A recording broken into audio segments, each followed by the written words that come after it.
time changes all things, there was once a princess of England who was a most charming princess when she wanted to be, but as with many other young people, royal or not, she was someone who was quite sure of what she wanted and when she wanted it, and didn't mind saying so. There was one thing she knew, and that was she did not want to marry. Of course many suitors came to call, but she refused them all, scorning each one for even trying to woo her. The strong energy and high spirits of the princess were known far and wide. There was a prince of Denmark who became fascinated with her. He sent word to the English palace, asking the King of England for his daughter's hand in marriage. This is how that sort of royal match happened in those days. One would send word, like that. When the king told his daughter of this message, the princess answered she would rather earn her bread by spinning all her life than to marry such a poor and miserable prince as the Prince of Denmark. However, the young prince was determined to win her. He dispatched messengers with letters, and sent with the letters a gift of 6 beautiful horses, white as milk, with pink muzzles, golden shoes, and scarlet saddles. Such fine horses as these had never before been seen in England. The king was much impressed. He said to his daughter that a prince who could send such a fine gift must at least be considered for a suitor. "What part do you not understand, father?" she said, annoyed. "Only a princess can in such a manner to a king." "Father, I told you a million times I have no wish to marry, not to this fellow, nor anyone." So that her message was entirely clear, the princess ordered the grooms to cut off the manes and tails of the 6 horses, to soil them with dirt, and to return them to Denmark with the message that rather than be married to him she would sit in the streets and sell pottery. When he learned of this response, the King of Denmark became enraged. He declared that he would put to sea with all his ships and go to war with England at once to avenge the insult. His son begged him, however, to hold off on any such action. Instead, the prince built a ship so beautiful and costly that its like had never been seen before. The prince gave the sailors a letter to deliver to the King of England, asking his daughter to accept him in marriage, and to receive the fabulous ship as an engagement gift. The ship commanded considerable attention in England, no one having seen such a magnificent vessel before. The king was more impressed than ever and begged his daughter to accept the proposal without delay. A suitor so wealthy and generous, so true and devoted as this prince, he urged her, certainly deserved a favorable answer. But that night the princess gave orders for the magnificent ship to be sunk to the bottom of the ocean. In the morning, she told the sailors to find their way as best they could back to their home country. She would rather wash cups and plates than to marry, and certainly not this poor excuse of a prince from Denmark. Upon hearing about the fate of his ship and the disdainful answer of the princess, the King of Denmark was more enraged than ever. He determined to man his fleet and take a bloody revenge. The prince prevailed on him one last time, however, vowing solemnly that he could turn the tide. And so the prince left Denmark quite alone and reached England. Since no one knew who he really was, he decided to call himself Greyfoot.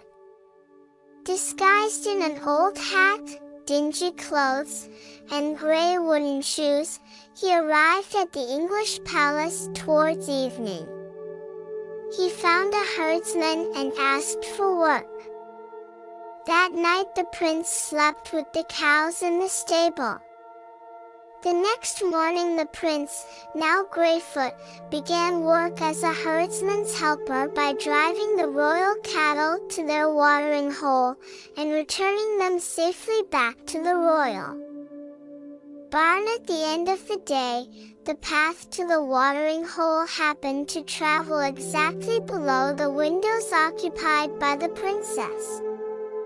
As Greyfoot approached below the princess' window, he pulled from a bundle he had brought with him a golden spindle, a rod used in spinning wool, and proceeded to use it in driving forth the cows.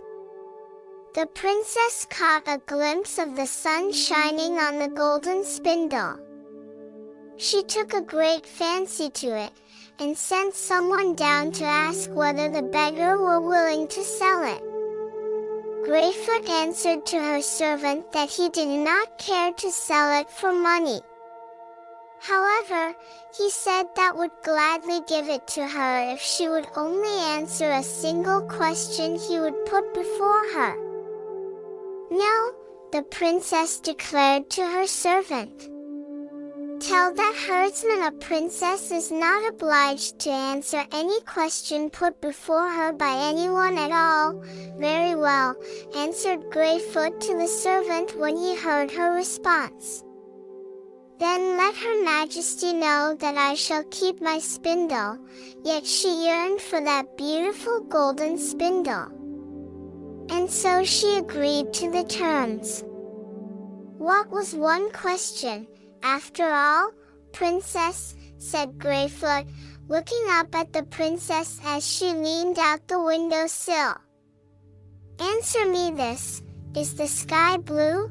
The princess laughed. What kind of question was this? She answered with glee, yes, of course yes. And the beggar gave her servant his golden spindle to take up to her mistress. The next morning, the princess noticed Greyfoot chasing the cows with a golden reel, a spool that turns as a spinning handle is turned. At once she sent one of her maids down to ask whether the golden reel could be bought. Yes, was the message that Greyfoot relayed to the princess through her maid, and the price is the same as yesterday. The princess must answer a single question that I put before her. When she heard this, the princess laughed to herself, remembering the silly question this rundown fellow had asked the day before. But as the treasure could be had in no other way, she agreed. Then here it is, princess, said the beggar, looking up to the princess at her window. Tell me this, is the grass green? Again, the princess laughed. Yes, of course yes, she cried. And so she got the golden reel, too. The third morning Greyfoot drove the cattle to the watering hole using a weaver's shuttle of pure gold. The princess sent for him. When he appeared before her, she asked his name and he told her. Very well, Greyfoot, said she.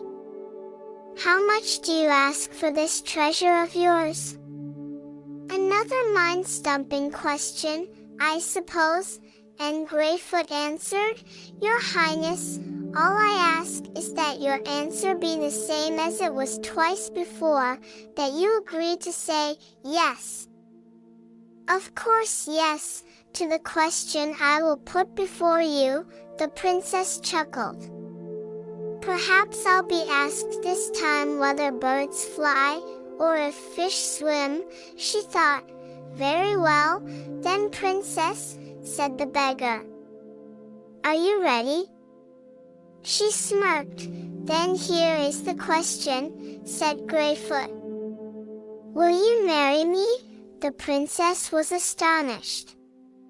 "Surely you can't expect me, the princess of all England, to throw my life away on a shabby beggar such as you."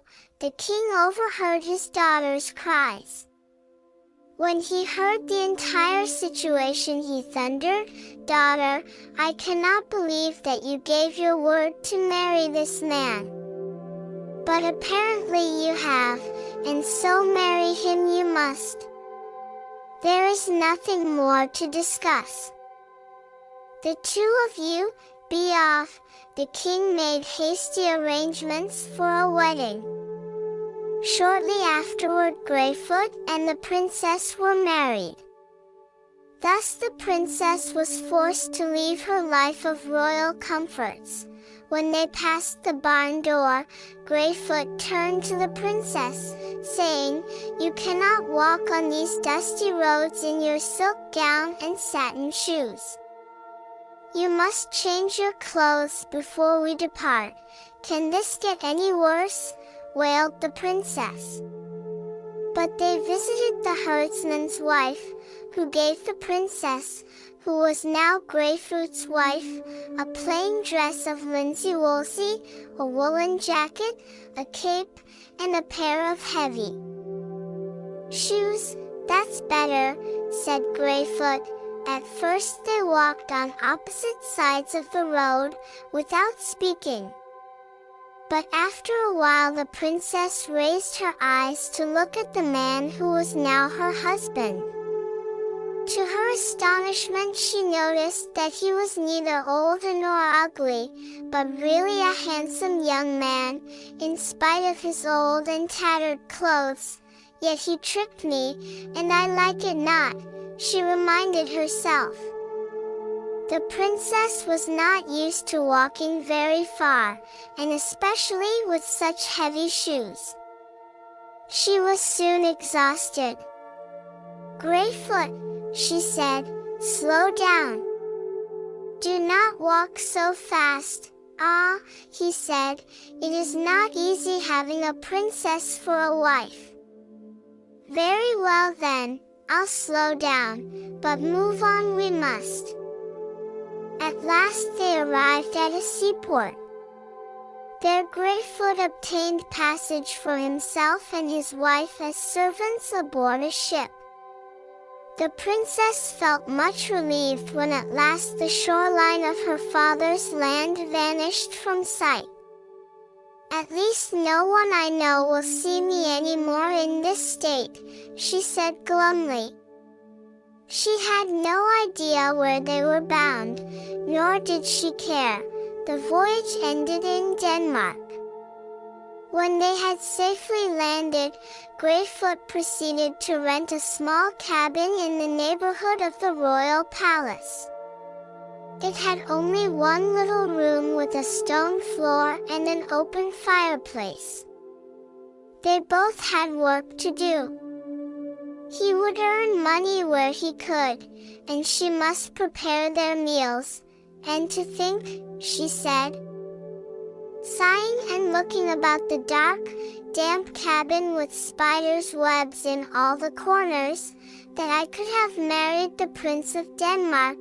Greyfoot, who as you know was really the Prince of Denmark, said only as gently as he could, "It's no use thinking of such things. You might as well get used to what we can afford. We need to make do as best we can." In a little while, Greyfoot went out and returned with an old spinning wheel and a bundle of rough flax, to be spun into yarn. "I will go out to find work to earn some money," he said.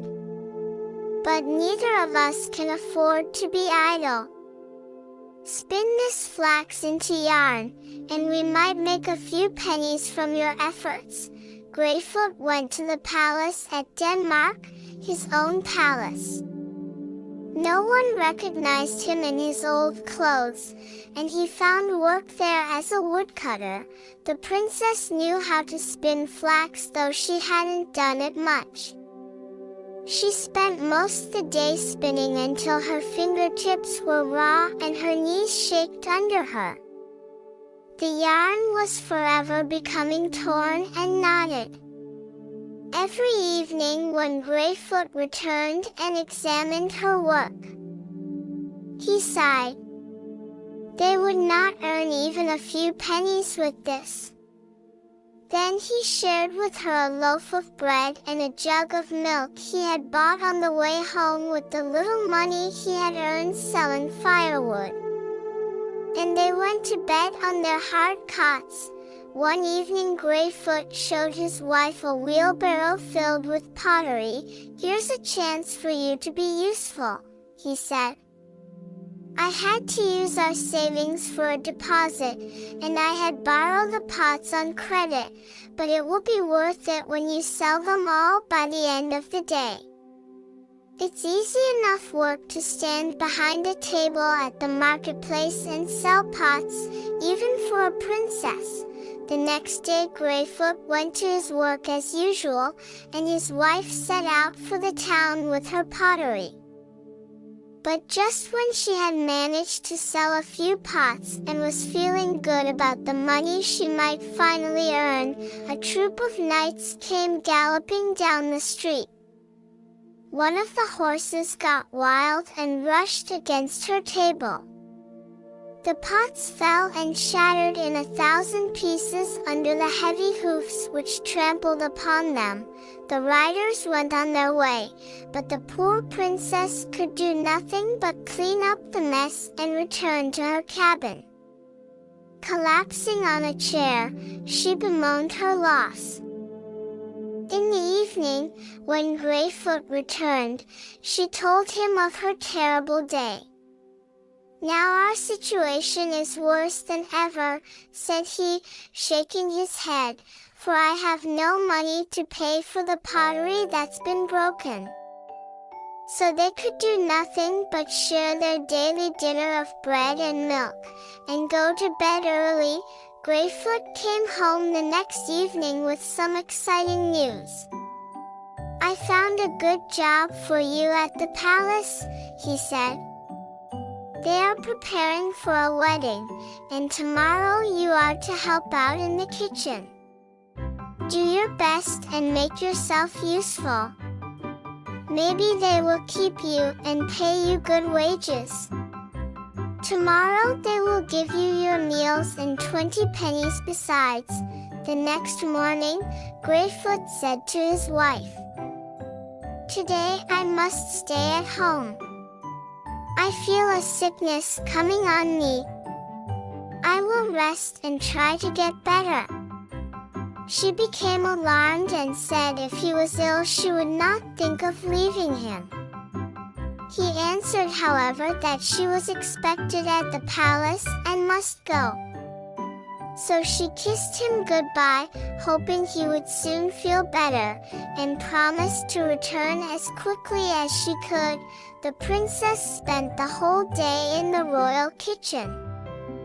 At the end of the day, to her fright, she slipped and spilled a great pot of stew on the floor. The head cook yelled at her loudly and fired her on the spot. Shamed and tearful, she returned to the cabin. Greyfoot seemed better, but he could tell something was troubling her, and asked her what it might be. When she told him what had happened in the kitchen, her husband said not to worry. At least she had earned a few pennies for the day's work.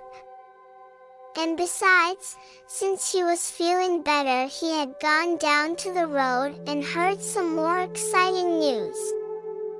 An order had been issued announcing that the Prince of Denmark was to be married to a Russian princess. The bridal gown for the Russian bride was ready, but the Russian princess herself was delayed on the sea by wind and waves, and so was unable to be fitted for the wedding gown in time for the ceremony. The next day, every girl and woman was to present herself at the palace. Whoever matched the measurements of the Russian princess would be chosen to try them on for size and fit. To be fitted for a fine gown is surely a job you could do well, said Greyfoot. And who knows? Maybe your wages could pay off our debts. In the morning, Greyfoot declared that the illness had come on again, and this time worse than ever. Still, he would not keep her from going to the palace. She hesitated, but as he insisted, she gave him a kiss on the cheek and left. The royal measurer was busy among the many women assembled in the courtyard. It seemed impossible to find anyone who fit the right measurements. But when at length he reached Greyfoot's wife, he declared that she was the very person they wanted. Now she was taken into the palace, and attired in a gorgeous wedding gown. When finally the crown was placed on her head, everyone declared that the real princess could hardly be more charming than she. When the seamstresses were finished, the princess started to take off the bridal finery, but the chief lady-in-waiting stopped her. "We still need you to play the part for the rehearsal for the royal wedding," she said. "The court must practice the event, and the bride will be very late arriving from Russia." In a little while, a beautiful carriage drawn by 6 milk-white horses was seen at the door. Greyfoot's wife was ushered to enter the carriage. The real Prince of Denmark was already seated in the carriage. Casting her eyes downward, the princess felt grateful that the prince couldn't possibly know that the woman sitting beside him had once been the proud Princess of England who had scorned his many offers of marriage. They drove along the road until the carriage passed Greyfoot's cabin. All of a sudden she saw with alarm from a distance that the cottage was on fire. The woman in the carriage uttered a piercing shriek. She cried, "Stop! Stop this carriage at once! My husband Greyfoot was ill at home when I left him this morning, and he may not have escaped from the fire."